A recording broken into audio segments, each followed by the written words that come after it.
कैसे हो? बढ़िया। पहले मुझे ये सब बताओ, ये नाइन्थ का जो सिलेबस चेंज हुआ है, क्या चल क्या रहा है? मुझे कुछ समझ नहीं आ रहा। अब पहले तो होता था बेसिक और स्टैंडर्ड, ठीक है। अब स्टैंडर्ड ही रह गया, बेसिक हटा दिया सीबीएसई। तो but now what they have done is you will be giving standard maths, only one maths is there, but you must have heard of the word advance. या ठीक है, standard maths will be an exam which is going to be for 80 marks like your okay. normal exams, right?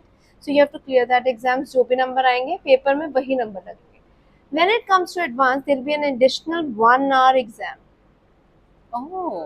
So the child has to give, ये 3 घंटे का ये exam है और 1 घंटे का ये एग्जाम है, ठीक है। 1 hour एग्जाम ऑफ 25 मार्क्स, जिसके मार्क्स आपकी मार्कशीट में नहीं लगेंगे.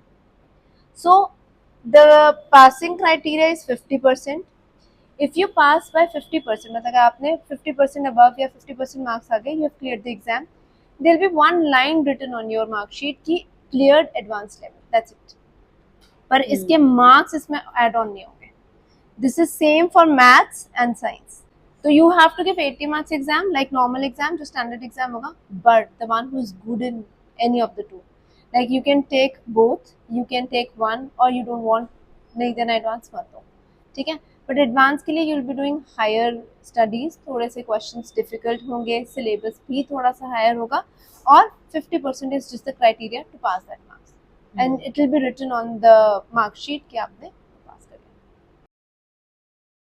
लिया.